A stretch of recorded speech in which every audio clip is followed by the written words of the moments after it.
Season അവസാനിക്കുന്നതിന് മുമ്പ് തന്നെ കേരള ബ്ലാസ്റ്റേഴ്സിന്റെ അടുത്ത സീസണിലേക്കുള്ള ട്രാൻസ്ഫർ റൂമറുകൾ ഇപ്പോൾ തന്നെ വന്നു തുടങ്ങിയിട്ടുണ്ട്. ഏറ്റവും ഒടുവിലായി കേരള ബ്ലാസ്റ്റേഴ്സ് ഒരു സ്കോട്ടിഷ് സെൻട്രൽ ബാക്കിനെ ടീമിലെത്തിക്കാനായിട്ട് ശ്രമങ്ങൾ നടത്തുന്നുണ്ട് എന്ന റിപ്പോർട്ടാണ് പുറത്തു വന്നിട്ടുണ്ടായിരുന്നത്. ഇപ്പോൾ ISL കമന്റേറ്ററായ സൊഹാൻ പോഡർ ഇപ്പോൾ കേരള ബ്ലാസ്റ്റേഴ്സ് ആരാധകർക്ക് ഒരു ഇമ്പോർട്ടൻ്റ് ന്യൂസ് അപ്ഡേറ്റ് പുറത്തുവിട്ടിരിക്കുകയാണ്.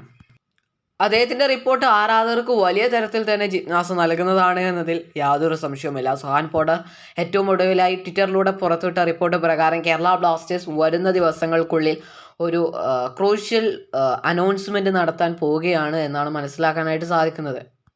ഇതിപ്പോൾ തന്നെ ബ്ലാസ്റ്റേഴ്സ് ആരാധകർക്കിടയിൽ വലിയ തരത്തിൽ ചർച്ചാ വിഷയമായി മാറിയിട്ടുണ്ട്. ചിലർ പറയുന്നത് ടോം ആൽഡ്രഡിൻ്റെ സൈനിങ് അനൗൺസ് ചെയ്യുകയായിരിക്കും, ചിലർ നോവ സദോയുടെ സൈനിങ് അനൗൺസ് ചെയ്യുന്നതായിരിക്കും എന്നൊക്കെ പറയപ്പെടുന്നുണ്ട്. എങ്കിലും എന്താണ് ഇതിൻ്റെ സത്യാവസ്ഥ എന്നത് സത്യത്തിൽ കേരള ബ്ലാസ്റ്റേഴ്സ് അനൗൺസ് ചെയ്യുമ്പോൾ തന്നെ മനസ്സിലാക്കാനായിട്ട് സാധിക്കുകയുള്ളൂ.